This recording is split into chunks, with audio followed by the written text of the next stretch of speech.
تعالي اقولك هتسخنيه ازاي.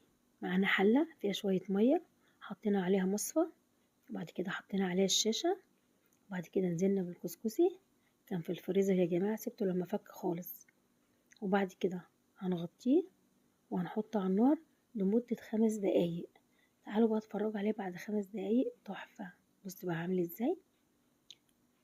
هنغطيه كمان ونسيبه مده 5 دقايق كمان عقبال ما نغلي اللبن.